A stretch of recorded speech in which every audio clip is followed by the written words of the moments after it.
আমাদের ডিরেক্টর সানি সানোয়ার ভাইয়া ওনার কাজ আসলে আহ, কাজ সম্পর্কে ধারণা নিয়েই আসলে আমরা একজন ডিরেক্টরের কাজে যাই। তো উনার কাজগুলো খুবই স্মার্ট। বাংলাদেশে আসলে উনি পুলিশদেরকে এমন ভাবে রিপ্রেজেন্ট করে, আমার মনে হয় না এইভাবে কেউ পুলিশদেরকে রিপ্রেজেন্ট করে। গানে আসলে আমার পারফরমেন্স বরাবরই ভালো ছিল, সবাই আসলে ভালো বলতো এবং আমাকে গানের টিচাররাও সবসময় বলতো কখনো গানটা ছাড়তে হবে।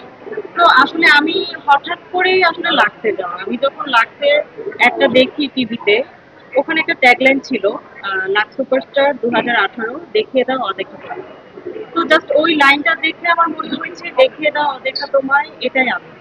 আসলে আমার ফুল ফ্যামিলিতে মিডিয়ার কেউ নাই, মিডিয়াতে কেউ নাই। তো আমার কাছে মনে হয়েছে এটাই একটা অপরচুনিটি, আমার আসলে যাওয়া উচিত। এবং আমার বাবা আসলে সেই বলেছে তুমি এখানে যাও।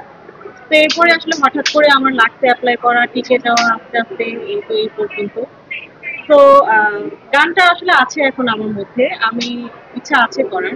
বাট যেহেতু আগে অভিনয় ঢুকে গিয়েছে এবং লাস্টের পর আসলে আমি র্যাম্পে ছিলাম, অনেকগুলো সেক্টরে কিন্তু ছিলাম। র্যাম্প করেছি, ফটোশুট করেছি, টিভিসি করেছি, মডেলিং করেছি। তো এরপরে থিয়েটার করেছি, দেন এই তো ফিল্ম করলাম, তাও বাঁধন আপুর সাথে। এবং আমাদের ডিরেক্টর সানি সানোয়ার ভাইয়া ওনার কাজ আসলে আহ, কাজ সম্পর্কে ধারণা নিয়েই আসলে আমরা একজন ডিরেক্টরের কাজে যাই। তো উনার কাজগুলো খুবই স্মার্ট। বাংলাদেশে আসলে উনি পুলিশদেরকে এমন ভাবে রিপ্রেজেন্ট করে, আমার মনে হয় না এইভাবে কেউ পুলিশদেরকে রিপ্রেজেন্ট করে।